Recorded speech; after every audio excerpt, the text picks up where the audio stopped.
Welcome to Nanak classes. दोस्तों, Nanak classes के YouTube channel पे आपका स्वागत है। आज ग्राम विकास अधिकारी के लिए स्पेशल करंट अफेयर्स की क्लास में आज हम स्पेशल पार्ट नंबर 5 लेके आए। इससे पहले 4 पार्ट आपको दे दिए। एग्जाम स्पेशल वीडियो है और इसमें राजस्थान, भारत यानी हमारे देश से राष्ट्रीय और अंतर्राष्ट्रीय हर एक का कॉम्बिनेशन करके यहाँ पे वीडियो बनाया गया है, जिसमें आज हम चर्चा मुख्य रूप से करेंगे। जैसे मुख्यमंत्री प्रधानमंत्री के द्वारा चावल पोषण संवर्धन योजना, सुप्रीम कोर्ट में कुल न्यायाधीशों की संख्या, 3 बाल नीति लाने वाला देश का पहला वाटर प्लस शहर, राज किसान साथी पोर्टल और राजीव गांधी इनोवेशन अवार्ड, इनके बारे में खूब चर्चा करेंगे। अब ज्यादा से ज्यादा वीडियो को लाइक कर दो, शेयर कर दो। अगर आप चैनल पे नए हैं तो इसको आप सब्सक्राइब जरूर करना, बेल आइकन का घंटा दबाना ताकि आपके पास नोटिफिकेशन पहुंच सके। तो स्टार्ट करते हैं ग्राम विकास अधिकारी 2021 का पार्ट नंबर 5 महत्वपूर्ण वीडियो। पहला प्रश्न आपके सामने, 31 अगस्त 2021 को सर्वोच्च न्यायालय में 9 न्यायाधीशों ने शपथ ली। तारीख ध्यान रखना, 31 अगस्त शपथ ली। सर्वोच्च न्यायालय में कुल न्यायाधीश सहित कितने न्यायाधीशों की संख्या स्वीकृत है? देखो, अभी हाल ही में सुप्रीम कोर्ट के अंदर 9 न्यायाधीशों ने शपथ ली है। तो टोटल हमारे जो सुप्रीम कोर्ट है उसमें मुख्य न्यायाधीश के साथ टोटल कितने न्यायाधीश उनकी संख्या है वो स्वीकृत है? तो 34 यानी हमारे सुप्रीम कोर्ट में 34 न्यायाधीश बन सकते हैं मुख्य न्यायाधीश के तहत। तो यानी 33 + 1 यानी 34। तो हाल ही में 9 न्यायाधीशों को शपथ दिलाई है। ये क्वेश्चन पेपर में पूछा जा सकता है, निश्चित तौर पे एग्जाम में पूछा जाएगा। और बड़ी बात, सुप्रीम कोर्ट में मुख्य न्यायाधीश सहित 33 न्यायाधीश हो चुके हैं, यानी 34 टोटल होने चाहिए और 33 भरे जा चुके हैं, तो बहुत अच्छी बात है। हाल ही में किस देश के द्वारा 3 बाल नीति को मंजूरी दे दी भी है? 3 बाल नीति, तो वो चीन के द्वारा, चीन की राष्ट्रीय विधायिका ने सत्तारूढ़ कम्युनिस्ट पार्टी द्वारा लाई गई 3 बच्चों की नीति को औपचारिक रूप से अनुमोदन दे दिया। पहले आपको पता था चीन के अंदर क्या सिस्टम था कि हम 2 हमारे 1, ये प्रक्रिया थी। हम 2 हमारे 1 की प्रक्रिया थी। इस कारण क्योंकि चीन में लगातार जनसंख्या बढ़ रही थी और अब क्या हुआ कि जैसे ही ये सिस्टम थोड़ा चेंज हुआ, अब सरकार ने इस पर एक नया कानून बना दिया है कि अब 3 बाल नीति को मंजूरी दे दी है। चीन के राष्ट्रपति शी जिनपिंग है। हाल ही में कट्टरपंथी इस्लामिक संगठन तालिबान ने किस देश पर अपनी सत्ता काबिज की है? बिल्कुल आपको पता है, हाल ही में कट्टरपंथी इस्लामिक संगठन तालिबान ने किस देश पर सत्ता, तो ये तो पूरे विश्व में अब छाई हुई है। अफगानिस्तान पर तालिबान का कब्जा हो चुका है। तो कट्टरपंथी इस्लामिक संगठन, कट्टरपंथी इस्लामिक संगठन अपने इस्लाम को ही मानते हैं। उनका टारगेट होता है इस्लाम को ही स्वीकार करना और इस्लाम का विस्तार करना। सशस्त्र संघर्ष में देश की सरकारी सेना को परास्त करके 15 अगस्त 2021 को अफगानिस्तान पर कब्जा कर लिया। ये याद रखना, तारीख इंपॉर्टेंट है क्योंकि मैं इस वीडियो में आपको अंतरराष्ट्रीय, राष्ट्रीय और राजस्थान के संदर्भ में बता रहा हूं, क्योंकि तीनों ही आपके पेपर में आने वाले हैं। अफगानिस्तान ने पिछले 20 वर्षों से अमेरिकी सेना तालिबान का सामना कर रहे 11 सितंबर 2021 को अफगानिस्तान से सेना बुला ली थी। अमेरिका ने अपनी सेना बुला ली और उसका फायदा तालिबानों ने उठाया। अफगानिस्तान के राष्ट्रपति है अशरफ गनी और राजधानी है काबुल। ये याद रखना इंपॉर्टेंट है।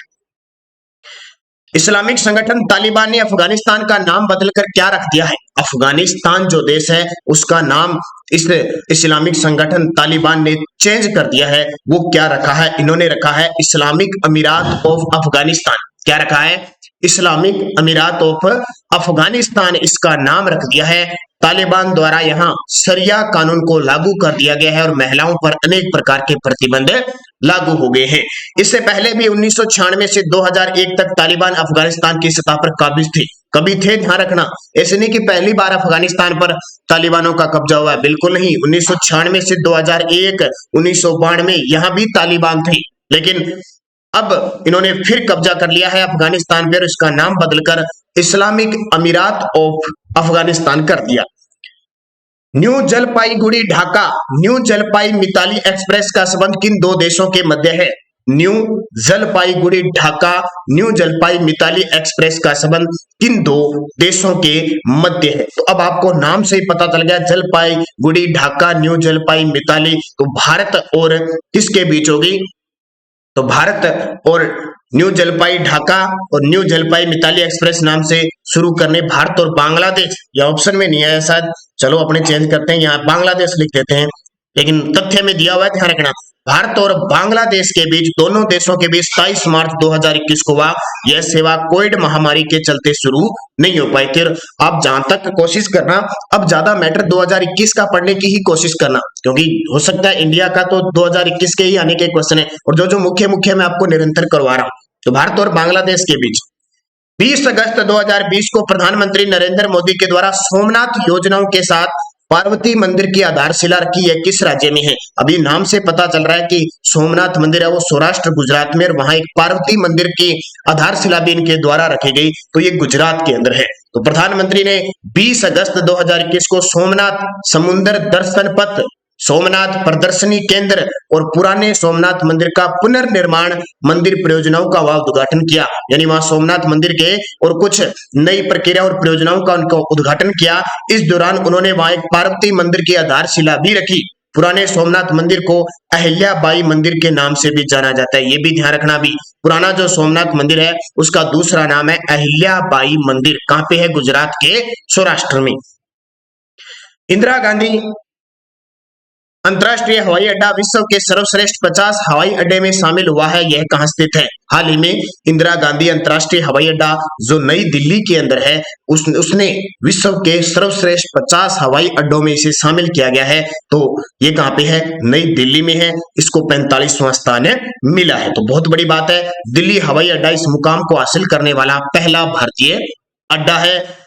स्काई ट्रैक्स की रैंकिंग में सर्वश्रेष्ठ हवाई अड्डा दोहा हमाद अंतरराष्ट्रीय हवाई अड्डा को मिला। किसको? दोहा के अंतरराष्ट्रीय हवाई अड्डे को मिला है, जो दोहा कतर के अंदर है। तो स्काई ट्रैक्स की अभी रैंकिंग जारी हुई है। बुजुर्गों के लिए जीवन की गुणवत्ता की श्रेणीवार रैंकिंग में प्रथम स्थान पर कौन सा राज्य रहा है? बुजुर्गों के लिए जीवन की श्रेणीवार गुणवत्ता की श्रेणीवार रैंकिंग में प्रथम स्थान है वो राजस्थान का रहा है। तो ये भी ध्यान रखना, जीवन का गुणवत्ता सूचकांक देखे तो इसका जो बुजुर्गों के लिए इंडेक्स जारी हुआ है उसमें राजस्थान टॉप पे है।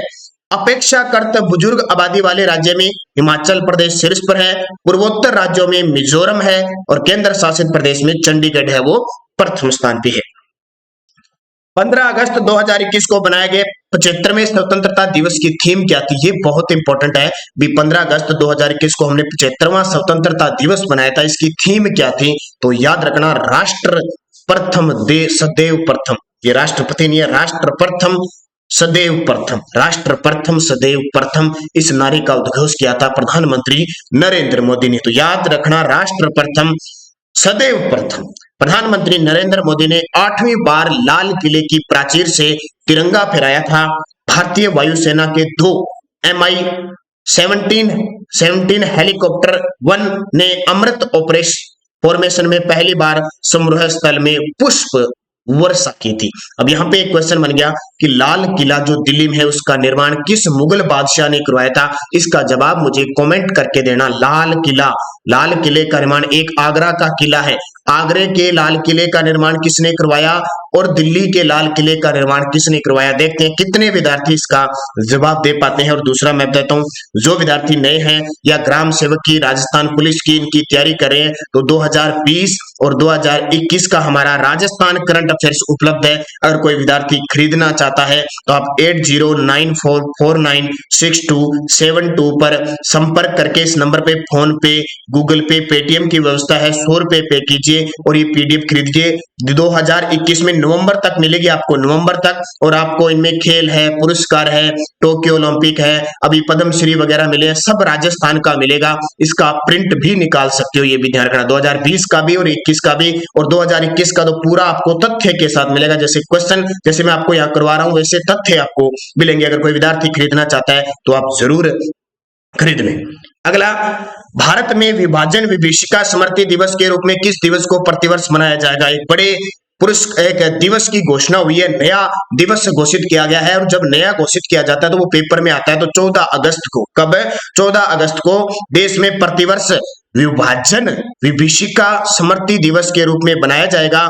विभाजन की त्रासदी झेलने वाले लोगों को हर भारतवासी की तरफ से आदर पूर्वक श्रद्धांजलि दी जाएगी, क्योंकि भारत पाकिस्तान अलग हुए थे। 14 अगस्त को पाकिस्तान और 15 अगस्त को भारत में स्वतंत्रता दिवस मनाया जाता है। और एक बहुत बड़ा विभाजन था, बहुत सारे लोग मारे गए थे इस त्रासदी में, बहुत सारे लोग बेरोजगार हो गए थे, अनाथ हो गए थे। उनके लिए हर वर्ष 14 अगस्त को अब विभाजन विभीषिका स्मृति दिवस मनाया जाएगा। देश में स्कूलों में सार्वजनिक वितरण प्रणाली और मध्याह्न भोजन सहित विभिन्न सरकारी योजनाओं के तहत पोषण संवर्धित चावल वितरित किए जाने की घोषणा कब की है? बहुत इंपॉर्टेंट है। पोषण संवर्धित चावल वितरित योजना की शुरुआत 15 अगस्त 2021 को हो चुकी है। महिलाओं और बच्चों में कुपोषण यानी कुपोषण के स्तर को देखते हुए प्रधानमंत्री जी ने 15 अगस्त 2021 को 2024 तक स्कूल में इसकी घोषणा की है। इसी खाद्यान्न को पोषण युक्त बनाने के लिए इसमें आवश्यक पोषक तत्व अर्थात विटामिन और खनिजों की मात्रा में वृद्धि करने की प्रक्रिया खाद्यान्न पोषण संवर्धन कहलाती है। तो पोषण संवर्धित चावल वितरित योजना की शुरुआत 15 अगस्त 2021 से सरकारी योजनाओं के तहत हो चुकी है। प्रधानमंत्री नरेंद्र मोदी ने 15 अगस्त 2021 को किन किन मिशन की घोषणा की? बहुत इंपॉर्टेंट है। इंडिया लेवल के ये क्वेश्चन इतने ज्यादा चर्चित है कि एग्जाम में सीधे सीधे आपको मिलेंगे और मैं यही कोशिश करूंगा कि जो एग्जाम में लगातार आ रहे हैं उसी प्रकार के क्वेश्चनों को आपको समाहित करूं। तो प्रधानमंत्री नरेंद्र मोदी ने 15 अगस्त को जब घोषणा की तो एक तो चावल पोषण संवर्धित योजना की शुरुआत कर दी, बालिकाओं के लिए सैनिक स्कूल में घोषणा कर दी, राष्ट्रीय हाइड्रोजन मिशन की घोषणा कर दी और प्रधानमंत्री गति शक्ति नेशनल मास्टर प्लान की घोषणा कर दी। सारे के सारे उपयुक्त सभी सत्य हैं। 18 अगस्त 2021 को राष्ट्रपति रामनाथ कोविंद ने किस संविधान संशोधन अधिनियम को स्वीकृति दी है? स्टार ही लगा लेना। अभी आरएस में अब क्वेश्चन आ चुका है और पटवारी में इनसे क्वेश्चन पूछा जा सकता है और भी आगे ये यहां से एग्जाम में आएगा क्योंकि हाल ही में 105वां संविधान संशोधन को मंजूरी दे दी है राष्ट्रपति के द्वारा। तो रामनाथ कोविंद ने 105वें संविधान संशोधन अधिनियम 2021 को 18 अगस्त 2021 को स्वीकृति दे दी है। तारीख अब आपसे पूछी जाएगी। 105वां संविधान संशोधन को राष्ट्रपति ने स्वीकृति कब दी? 18 अगस्त को। लोकसभा ने इसको 10 अगस्त को, राज्यसभा ने इसे 11 अगस्त 2021 को पारित कर दिया। संसद द्वारा पारित ये संविधान संशोधन विधेयक कौन सा था? ध्यान रखना, ये विधेयक था 127वां संविधान संशोधन था। इसका उद्देश्य क्या था?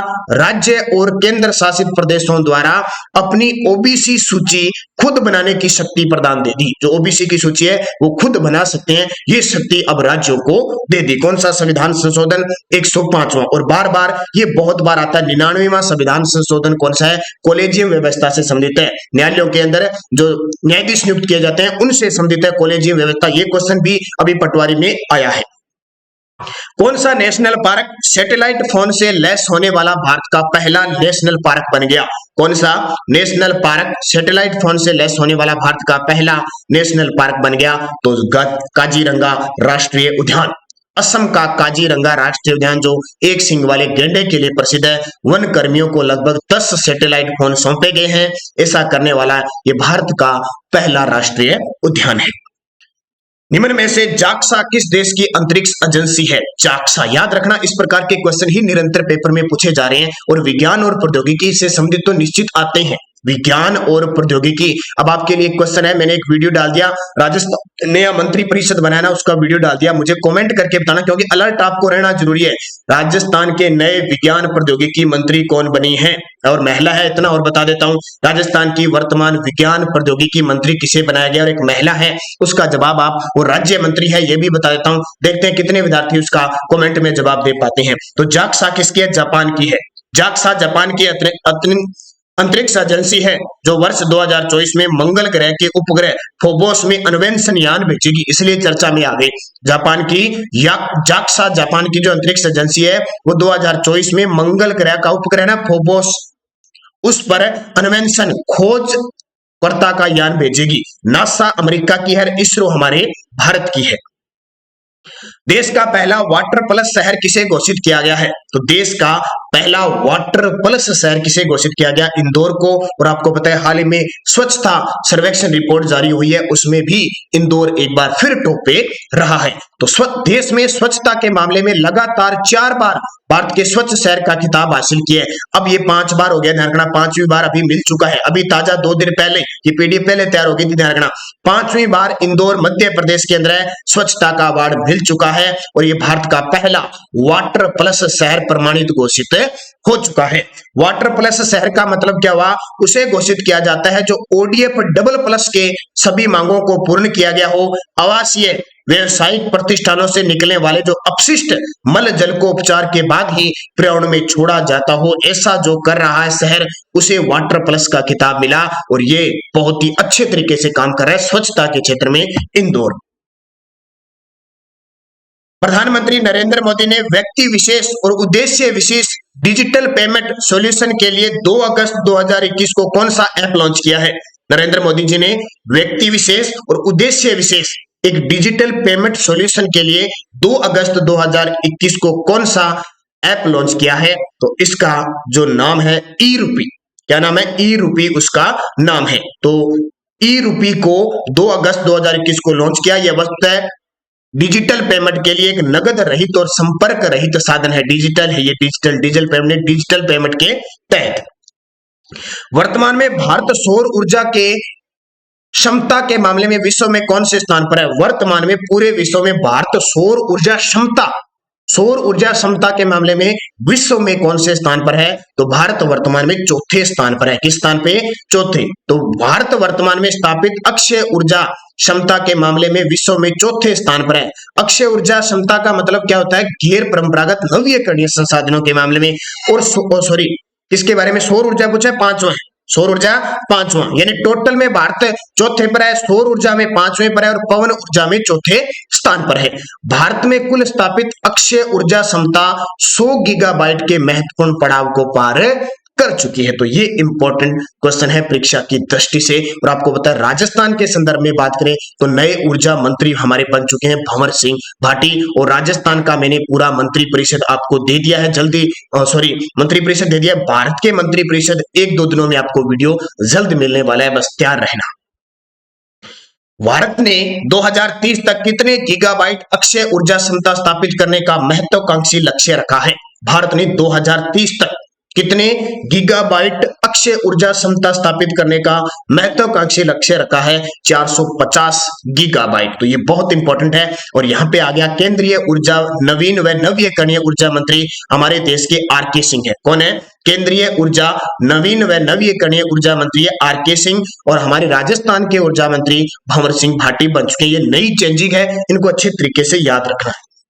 मुख्यमंत्री अशोक गहलोत ने राज किसान साथी पोर्टल का लोकार्पण कब किया? राज किसान साथी पोर्टल का लोकार्पण कब किया? 20 अगस्त 2021 को। महत्वपूर्ण प्रश्न है। उस दिन पूर्व प्रधानमंत्री स्वर्गीय राजीव गांधी की जयंती बनाई गई थी। उस अवसर पर राज किसान साथी पोर्टल का लोकार्पण किया। इसका उद्देश्य किसानों को डिजिटल तकनीक से जोड़कर उन्नत कृषि और कृषि विपणन को आगे बढ़ाने में महत्वपूर्ण साबित होगा। जैविक उपज खजूर के पौधों की बिक्री के लिए खरीदार और विक्रेता के पंजीयन के लिए कौन सा ऐप लॉन्च किया गया? यह भी बहुत बड़ी बात है। राजस्थान के अंदर जैविक उपज, जो जैविक खेती की जाती है, और खजूर के पौधों की बिक्री के लिए खरीदार और विक्रेता, बेचने वाला खरीदने वाला के पंजीयन के लिए आपस में संपर्क हो, इसके लिए सरकार के द्वारा एक ऐप लॉन्च किया है जिसका नाम है राज किसान क्रेता विक्रेता मोबाइल ऐप। राज किसान क्रेता विक्रेता मोबाइल ऐप। तो अब मैं कुछ आपको बताता हूं। राज किसान साथी पोर्टल, ये मेन तो है राज किसान साथी पोर्टल। उस पर किसान व्यापारियों और कार्मिकों के लिए 8 मोबाइल ऐप लॉन्च कर दिए। 8 कौन कौन से? देखो, राज किसान क्रेता विक्रेता मोबाइल ऐप, जैविक उपज और खजूर के पौधों की बिक्री के लिए खरीदारी और विक्रेता के लिए कर दिया। एक राज किसान लोकस्ट ऐप, ये टीडी मॉनिटरिंग और नियंत्रण की जानकारी के लिए कर दिया। ये सारे इंपॉर्टेंट है, भी ध्यान रखना। राज किसान लोकस्ट ऐप, ये जो टीडी का मामला है ना, टीडी आती है, उसकी मॉनिटरिंग करने के लिए और नियंत्रण की जानकारी के लिए ऐप डाउनलोड किया है, ये ऐप किया है। और राज किसान सुविधा ऐप, किसानों के लिए चलाई जा रही योजनाओं और अनुदान के बारे में इसमें जानकारी मिलेगी। ये तो तीनों ही ऐप याद रखना इंपॉर्टेंट है आपके लिए। राजस्थान इनोवेशन विजन राजीव 2021 कब आयोजित किया गया? ये भी बहुत इंपॉर्टेंट है। राजस्थान इनोवेशन विजन राजीव 2021 का आयोजन राजीव गांधी की जयंती पर 20 अगस्त 2021 को किया गया, क्योंकि 20 अगस्त 2021 को हम सद्भावना दिवस के रूप में बनाते हैं और हाल ही में 77वां जन्म दिवस बनाया गया। आयोजन इसका कब हुआ? तो इसका जो आयोजन हुआ था वो 20 अगस्त 2021 को, क्योंकि इनका जन्म दिवस था। एक तो ये बात ध्यान रखनी है निश्चित तौर पे। थीम क्या थी? सूचना तकनीक से सुशासन। सूचना तकनीक से सुशासन लॉन्च किए गए प्रोग्राम। यहाँ पे इस विजन में क्या लॉन्च किया गया? एक तो Raj Kisan Sathi portal, I start virtual incubation programme, Rajiv Gandhi IT quizathon का शुभारंभ किया गया। इसके साथ ही राजीव 75 फंड के तहत 21 चयनित स्टार्टअप ऐप को 2 करोड़ के फंड का वितरण भी किया गया। तो ये बहुत खास है। स्टार्टअप के क्षेत्र में उल्लेखनीय उपलब्धि हासिल करने वाले युवाओं को राजीव गांधी इनोवेशन अवार्ड के तहत प्रथम पुरस्कार के तहत कितनी राशि दी जाएगी? ये क्वेश्चन सारे इंपॉर्टेंट है, मान के चलो यहां से पक्का क्वेश्चन आएगा। मैं निश्चित 101% ये कहता हूं, अगर एग्जाम में इस प्रकार के क्वेश्चन आ गए तो यहां से क्वेश्चन पक्का देगा। तो कितनी राशि दी जाएगी? 2 करोड़ रुपए। प्रथम पुरस्कार वाले को तो 2 करोड़, द्वितीय पुरस्कार वाले को 1 करोड़ और तृतीय पुरस्कारों को 50 लाख। ये बड़ी बात है, बहुत बड़ी बात है। जैसे ओलंपिक में घोषणा हुई थी ना, ओलंपिक में 3 करोड़, 2 करोड़, 1 करोड़, वैसे ही ये क्वेश्चन है। स्टार्टअप के क्षेत्र में कोई उल्लेखनीय उपलब्धि हासिल करेगा, उन युवाओं को राजीव गांधी इनोवेशन अवार्ड दिया जाएगा। तो इसको अच्छे तरीके से पढ़ लेना।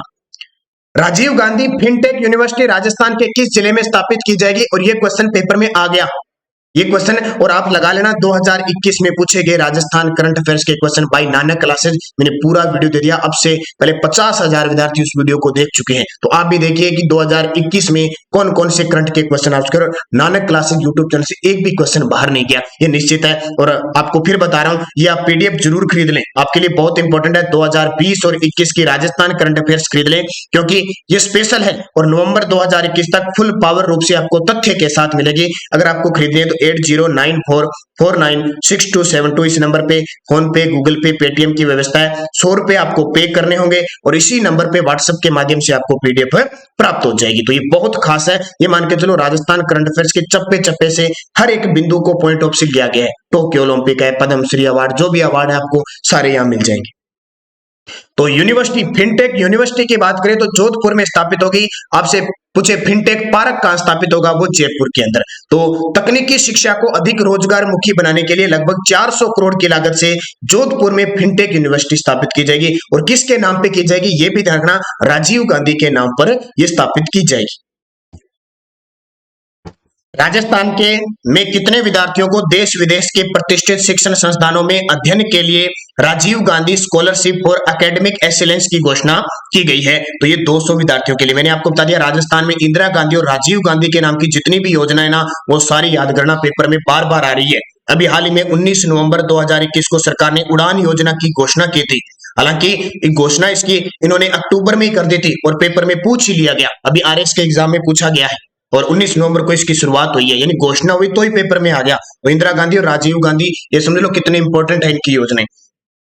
तो प्रदेश के 200 मेधावी विद्यार्थियों को देश विदेश के प्रतिष्ठित संस्थानों के Rajiv Gandhi scholarship for academic excellence की घोषणा की गई है।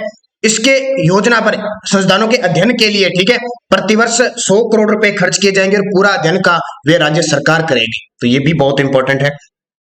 हाल ही में राजस्थान सरकार ने जो उद्योग विभाग है ना, उसका नाम बदलकर क्या रख दिया गया है? हाल ही में राजस्थान सरकार ने उद्योग विभाग का नाम बदलकर क्या रख दिया है? तो याद रखना, इसकी कुछ चेंजिंग की है, उद्योग और वाणिज्य विभाग कर दिया, उद्योग और वाणिज्य विभाग। और जैसा कि आपको बताया, अभी मंत्रिपरिषद चेंज हुई है, मंत्रिमंडल। तो राजस्थान के नए उद्योग मंत्री बन गए शंकुतला राव।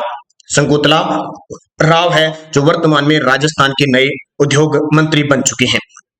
तो याद रखना, राज्य सरकार ने 19 अगस्त 2021 को एक आदेश जारी करके उद्योग विभाग का नाम बदलकर उद्योग व वाणिज्य विभाग कर दिया, क्योंकि भारत सरकार और लगभग 18 राज्यों ने भी उद्योग से जुड़ी हुई भाग का नाम उद्योग व वाणिज्य विभाग किया, इसलिए राजस्थान सरकार ने भी ये काम कर दिया।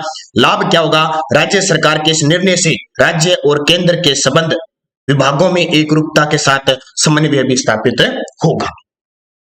इंदिरा गांधी क्रेडिट कार्ड योजना के बारे में सत्य कथन बताइए। इसको तो भाई स्टार लगा लेना, 4 बार पेपर में आ चुका है, फिर भी आएगा। इसका अनुमोदन मुख्यमंत्री द्वारा 16 अगस्त 2021 को किया गया था। बिल्कुल सही है। लाभार्थी को बिना किसी गारंटी के 50,000 रुपए का ब्याज मुक्त ऋण उपलब्ध होगा, ये भी सही है। इसके तहत नगर पालिका, नगर परिषद, नगर निगम की सीमा में रह रहे 5 लाख लाभार्थियों को ऋण प्रदान करना होगा, ये भी सही है। योजना 1 वर्ष के लिए लागू रहेगी। 31 मार्च 2022 तक नए ऋण स्वीकृत किए जाएंगे। ऋण के मोरेटोरियम की अवधि 3 माह और ऋण भुगतान की अवधि 12 माह होगी, ये भी सही है। जिला कलेक्टर इसका नोडल अधिकारी होगा, ये भी सही है। उपयुक्त सभी सत्य कथन है, ये इंपॉर्टेंट इतना है। और पेपर में इस प्रकार आएगा, 5 लाख लाभार्थी, 50,000 का ब्याज, 16 अगस्त 2021 को अनुमोदन किया। और ये सिर्फ शहरी क्रेडिट कार्ड योजना है, तो ये ध्यान रखना, ग्रामीण क्षेत्र में काम नहीं करेगी, सिर्फ शहरों के लिए है। 31 मार्च 2022 तक नए ऋण स्वीकृत किए जाएंगे। नोडल अधिकारी इसको जिला कलेक्टर को बनाया गया है। तो इतना इंपॉर्टेंट क्वेश्चन है, और नाम इंदिरा गांधी आ गया तो ये समझ लो निश्चित है ये तो।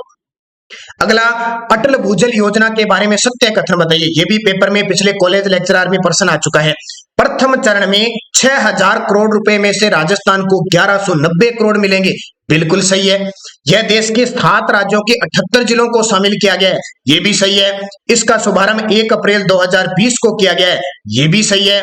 भारत सरकार और विश्व बैंक के बीच 50-50% की हिस्सेदारी है, ये भी सही है। सभी सत्य कथन है, इतना इंपॉर्टेंट क्वेश्चन है, बस हिसाब लगा लो। यह 5 वर्षों की अवधि 2020-21 से 2024-25 में लागू की जाएगी, यानी 2024-25 तक लागू की जाएगी, ये ध्यान रखना। राजस्थान के इसमें 17 जिले शामिल है, और देश के 7 राज्य हैं, राजस्थान, मध्य प्रदेश, उत्तर प्रदेश, महाराष्ट्र, गुजरात, कर्नाटक और हरियाणा शामिल है। याद रखना, पूरा 50-50 है। ये अभी पेपर में आया है कि अटल भूजल योजना में भारत सरकार के साथ किसका सहयोग है? विश्व बैंक का सहयोग है। सीधा सीधा पुट कर दिया पेपर में, तो अच्छे तरीके से पढ़ लेना। द्रव्यवती रिवर फ्रंट प्रोजेक्ट को best smart waste water project के लिए चुना गया है। यह किस जिले की नदी है? द्रव्यवती नदी है क्या रिवर फ्रंट प्रोजेक्ट के तहत कि वेस्ट वाटर प्रोजेक्ट के लिए चुना गया है? तो ये जयपुर की है, बस इतना याद रखना, पेपर में आएगा। जयपुर के लिए इसे smart city empowering India world 2021 के लिए चयन किया गया है। यह अवार्ड 10 जनवरी 2020 को दिया गया। जल संरक्षण और सिंचाई पानी का बेहतर उपयोग करने के लिए केंद्र सरकार द्वारा राजस्थान के किन 2 नहर परियोजनाओं को पुरस्कार दिया गया? बहुत बड़ी बात है। जब हम ज्योग्राफी की बात करें तो क्वेश्चन नर्मदा नहर परियोजना से और इंदिरा गांधी नहर परियोजना से निश्चित पूछे जाएंगे, क्योंकि इन दोनों को पुरस्कार मिला है। और जब हमारी इन नहर परियोजनाओं को पुरस्कार मिल जाता है, क्योंकि अभी आपने पता होगा कि मुख्यमंत्री अशोक गहलोत ने प्रधानमंत्री जी से ये बात कही थी, बजट में घोषणा की थी कि हम पूर्वी नहर परियोजना को राष्ट्रीय स्तर का दर्जा दिलाएंगे। तो उसमें एग्जाम में पिछला पूछ लिया, अभी पूछ लिया, आरवीएनएल के पेपर में पूछ लिया कि इसमें कितने जिले आते हैं, तो 13 जिले शामिल होंगे, ये भी ध्यान रखना। तो नर्मदा नहर परियोजना, और नर्मदा नहर परियोजना से एक बात ये याद रखना, राजस्थान की पहली नहर परियोजना जिसे 100% सिंचाई है वो फुहारा विधि से होगी, एक तो ध्यान रखना। और तो जल संरक्षण के क्षेत्र में उत्कृष्ट कार्य के लिए पहला पुरस्कार मिला, और सूक्ष्म सिंचाई पद्धति अपनाकर जल के दक्षतापूर्ण उपयोग करने के लिए इंदिरा गांधी नहर परियोजना के तहत तेजपुर नहर प्रणाली को द्वितीय पुरस्कार मिला। और बार बार शाम 9 बजे जो हमारी क्लास आती है राजस्थान जीके की, उसमें मैं आपको राजस्थान जीके के हर एक पहलू से अपडेट करवाता हूं। केंद्र सरकार की अमृत मिशन योजना के तहत राजस्थान के कितने शहर शामिल चयनित किए गए हैं? एक अमृत मिशन योजना, एक तो है स्मार्ट सिटी योजना, एक है अमृत मिशन योजना। तो इसमें राजस्थान के 29 शहर है, 29 शहर है। याद रखना, उल्टा मत कर देना कि आप 4 कर दो, ये तो स्मार्ट सिटी में है। स्मार्ट सिटी में 4 है, उदयपुर, कोटा, अजमेर और जयपुर। लेकिन अमृत मिशन योजना में 29 है। अमृत मिशन अटल नवीकरण और शहरी परिवर्तन मिशन इसका नाम है, जिसकी शुरुआत 24 जून 2015 को हुई थी, और इसमें राजस्थान के 29 शहर शामिल है। इस 29 शहरों में 4 स्मार्ट सिटी वाले भी शामिल है, इसको भी याद रखना। मुख्यमंत्री जल स्वावलंबन अभियान का चौथा चरण कब शुरू हुआ? ये क्वेश्चन बहुत इंपॉर्टेंट है। मुख्यमंत्री जल स्वावलंबन अभियान का चौथा चरण कब शुरू हुआ था? तो इसका जो चौथा चरण हुआ था 3 अक्टूबर 2018। हालांकि पुराना है, लेकिन पुराने से कोई मतलब नहीं है। जो मुख्य क्वेश्चन है वो पेपर में आपसे पूछा जाएगा, इसलिए मैं कुछ क्वेश्चन ये डाल रहा हूं। अब इसके पता है क्या पूछा जाएगा? ज्यादातर ये पूछा जाता है कि प्रथम चरण इसकी शुरुआत कब हुई? 27 जनवरी 2016 को झालावाड़ की गर्दनखेड़ी गांव में चेची तालाब से से हुई थी, क्योंकि ये झालावाड़ जिला किसका गृह जिला है, उस समय मुख्यमंत्री थी वसुंधरा राजे, वहां से उन्होंने अपनी शुरुआत की थी। फिर दूसरा चरण 9 दिसंबर 2016 को हुआ और तीसरा चरण 9 दिसंबर 2017 को हुआ और फिर बीच में गैर मरुस्थलीय जिलों के लिए 20 जनवरी 2018 से शुरू हुआ और चौथा चरण 3 अक्टूबर 2018 को। ये पूरा जो मैंने डायग्राम बनाया है ये आपके लिए बहुत इंपॉर्टेंट है, क्योंकि जल संरक्षण के क्षेत्र में जल स्वावलंबन अभियान ये था और ये बार बार पेपर में आ रहा है। या तो इसका प्रथम पूछा जाएगा या पूछा जाएगा कितने चरणों में संपन्न हुआ, 4 चरणों में, या अंतिम चरण की तारीख आपसे पूछी जाएगी। तो मैंने सारी तारीख यहाँ पे बता दी। 27 जनवरी 2016, दूसरा चरण 9 दिसंबर 2016, तीसरा चरण 9 दिसंबर 2017 और 3 अक्टूबर 2018 को चौथा चरण। और आपसे पूछे गैर मरुस्थलीय जिलों में, यानी जहां मरुस्थल नहीं है वहां पे 20 जनवरी 2018 को तीसरा चरण शुरू हुआ था। तो ये बहुत इंपॉर्टेंट है, अच्छे तरीके से इसको पढ़ना। तो आज मैंने आपको टोटल 32 क्वेश्चन दिए हैं, तीनों मिला के दिए हैं। लगातार आपको इसी प्रकार वीडियो मिलता रहेगा। बस वो पीडीएफ भी आप राजस्थान करंट अफेयर्स की ले देना और निरंतर अध्ययन करना। लगातार आपके साथ बने हुए सुबह 7 बजे 7:15 पर करंट की क्लास, शाम को 9 बजे राजस्थान जीके की क्लास। और आप हमारा ऐप डाउनलोड कर लीजिए, जिसने ऐप डाउनलोड नहीं किया, नानक क्लासेज नाम से हमारा ऐप है, उसमें वीडियो की टेस्ट सीरीज चल रही है। आप वहां से खरीद कर और वीडियो की टेस्ट सीरीज खरीद सकते हो। 10 टेस्ट आपको उसमें मिलेंगे वीडियो के हूबहू 100 अंक के, जो भी आपका मैथ इंग्लिश वगैरह सब हिंदी सब उसमें प्राप्त होगा। और जल्द ही अगले 1 दिन में राजस्थान पुलिस का भी हम टेस्ट सीरीज लॉन्च करने जा रहे हैं। तो जल्द से जल्द उसमें बहुत अच्छी सूचना भी आपके लिए होगी। उसमें अलग अलग सिस्टम होगा, उसमें 1 से 100 विद्यार्थियों के लिए फ्री भी होगा। वो सारी बातें मैं आपको बताऊंगा एक स्पेशल वीडियो के माध्यम से। तो दोस्तों ये ग्राम विकास अधिकारी 2021 के 5वें पार्ट का आपको वीडियो मिल चुकी है। जल्द ही अगला वीडियो आने वाला है। धन्यवाद। वीडियो को लाइक शेयर करें। जय हिंद, जय भारत।